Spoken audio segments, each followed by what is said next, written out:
The 911 operator froze when she heard the whisper on the line. He's still in the house, and he's smiling. Then the call cut off.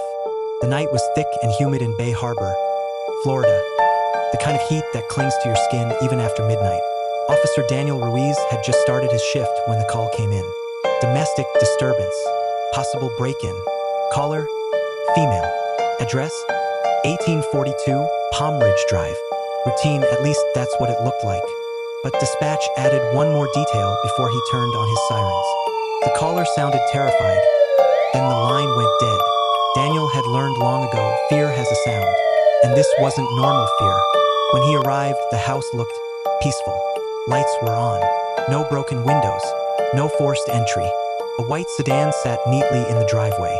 The front door was slightly open, just an inch, like someone had left in a hurry or wanted someone to come in. Daniel rested his hand on his holster and pushed the door open. Police! No response. The air inside was cold, too cold for Florida. The AC was blasting. Papers were scattered across the floor. A chair was knocked over. Signs of a struggle. Then he heard it. The faint creaking sound. Upstairs. He moved slowly, each step deliberate. His flashlight cut through the dim hallway as he reached the staircase. Hello? Police department. Silence.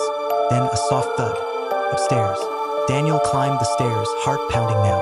At the top, a hallway stretched left and right. One door at the end was slightly open. The creaking came from there.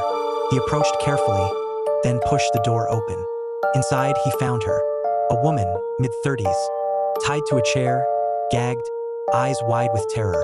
Tears streamed down her face as she shook violently. Daniel rushed forward and removed the gag. He's still here, she gasped. He's still in the house. Who? Who is he? But before she could answer, a loud bang echoed downstairs. The front door slammed shut. Daniel's instincts kicked in. He drew his weapon. Stay here, he told her.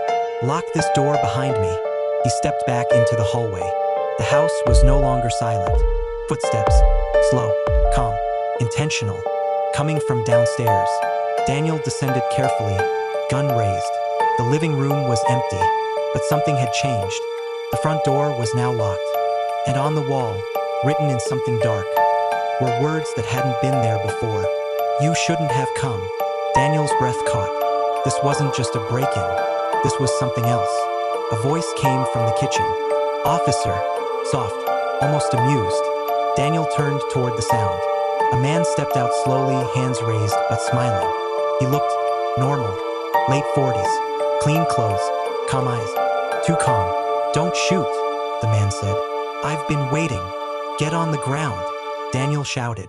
But the man didn't move. Instead, he tilted his head slightly. You're too late. Before Daniel could react, a loud crash came from upstairs, the woman screaming. Daniel turned instinctively toward the stairs, and in that split second, the man lunged. The struggle was violent and fast. The man moved with terrifying precision, like he'd done this before. Daniel fired once. The shot echoed through the house. The man staggered, but didn't fall. Instead, he smiled wider. Good, he whispered. Now it's real. Backup arrived minutes later. But by the time they entered the house, the suspect was gone. No broken windows, no open doors, just gone, like he vanished. Upstairs, the woman was still there, barely conscious. Her name was Lisa Grant, and what she told them would haunt the entire department. He's been watching me for weeks, she said, trembling. At first, I thought I was imagining it. Things moving, doors unlocked, lights turning on. But tonight, he was inside. She swallowed hard. He said he chose me. Why? Daniel asked.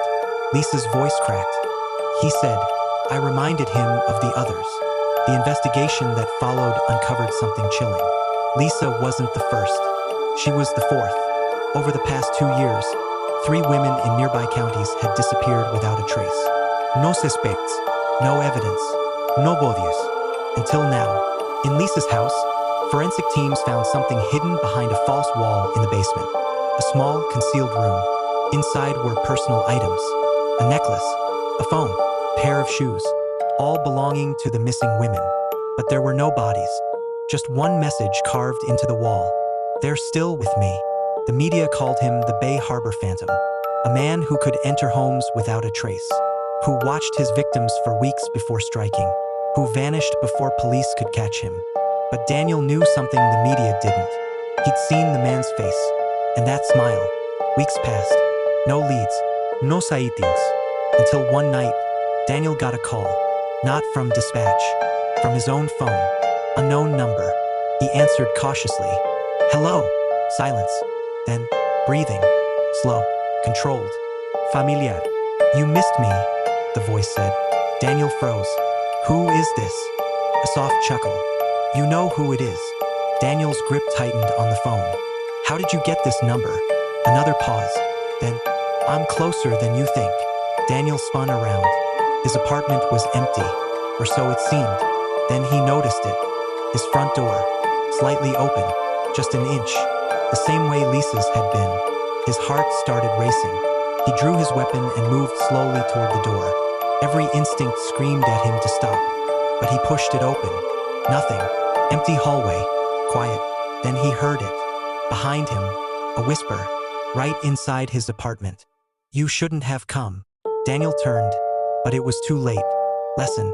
Evil doesn't always break in. Sometimes, it waits to be invited. And by the time you realize it's there, it's already too close.